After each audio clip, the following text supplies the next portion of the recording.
Hello everyone, my name is Xiaohu and I come from Dr. Jeremy Levy's group in University of Pittsburgh. Today I want to talk about the development of single-electron sources in lanthanum, aluminate, and strontium titanium nanostructures, which can be referred to as LAO STO.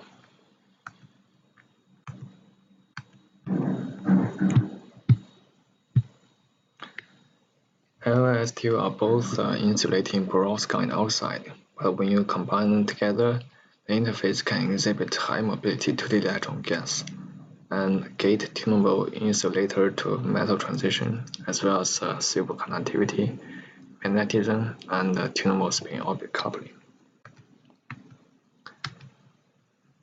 Our lab have been using a technique to fabricate devices in the interface.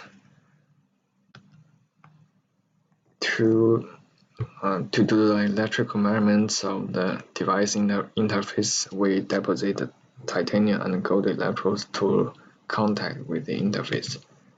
And we found that if you put a conductive AFM tape on the surface and bias it with a positive voltage, every proton is deposited on the surface, attracting electrons to the interface, so that you can draw a conducting wire in the interface, which can have a feature as small as 2 nanometer.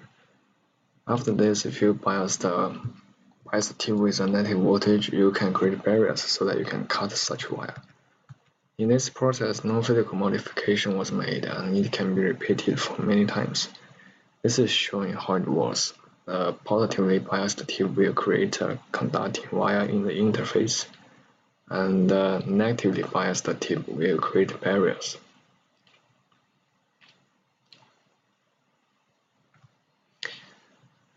Using this technique, our lab has fabricated many devices like a sketched single-electron transistor, electron and Kubo pair waveguide, and we have realized ballistic transport in micrometer scale, as well as electron pairing without silver conductivity. We want to get a single-electron source from LAO STO system because it is useful for initialization of quantum bits, and it is also an alternating current standard for possible applications in metrology. To get such source, you need to realize a single electron transport. Here's one example of people how to do this. The system consists of current source, current drain, and here are 2 carbon nanotube quantum dots in the middle with 2 side gates to tune each energy level. When you change the gate voltages, you can change the electron distribution, showing in this different honeycomb structures. And there are some phase transition critical point. Actually, if you change the voltage so that it rotates around this point, you can realize phase transition among different electron distribution.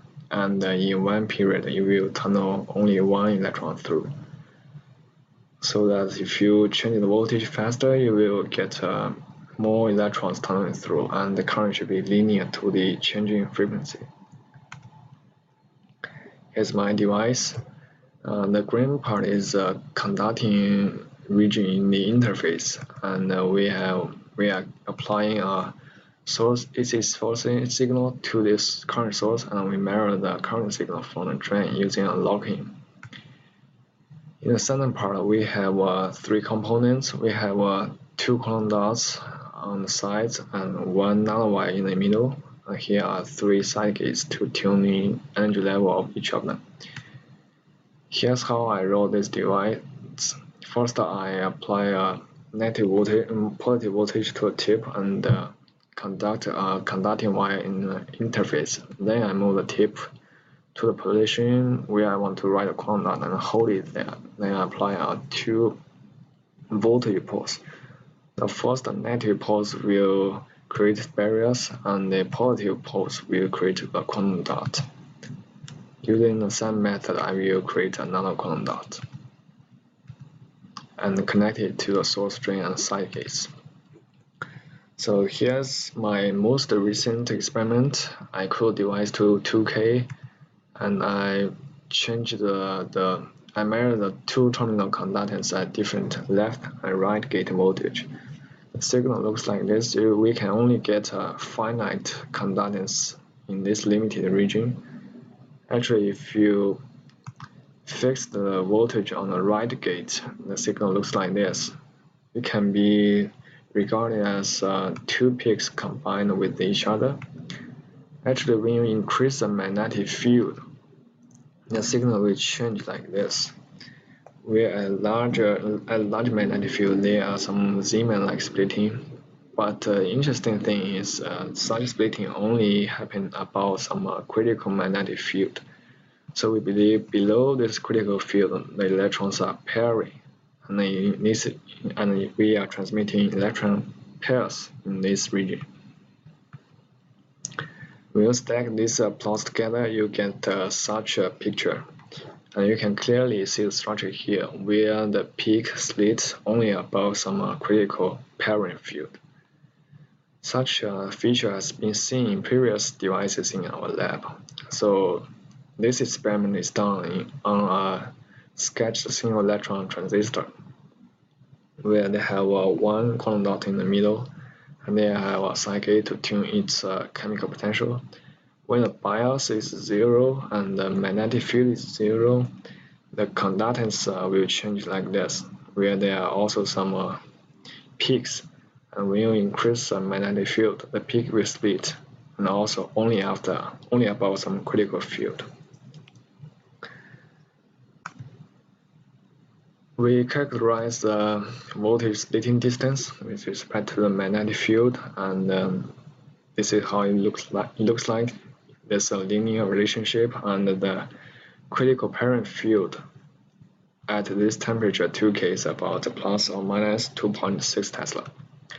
After this, we change the temperature, and all of these temperatures show some finite critical magnetic field, so that we believe there are electron pairs transmitted in all of these temperatures. And actually, such a finite critical magnetic field exists until you increase the temperature to about 3.2 Kelvin.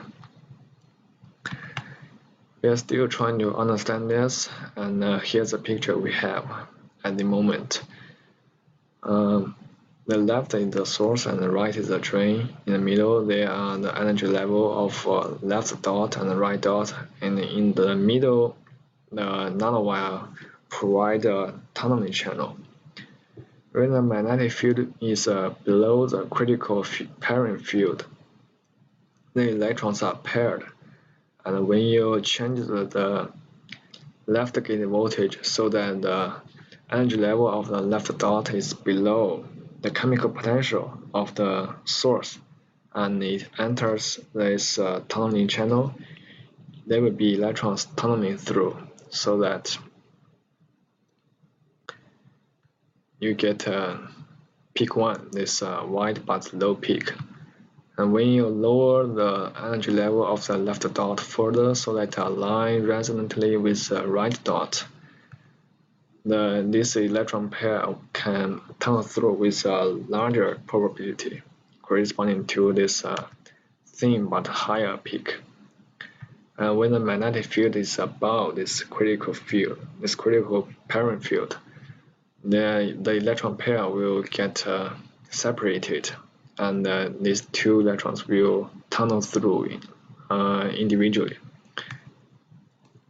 and the signal will change like this.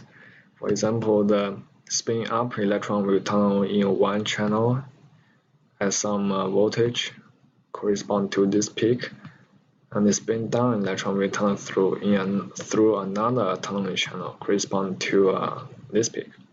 So we can see that at a different voltage, we can tunnel different spin polarized electrons through, so that we can regard this system as a spin filter.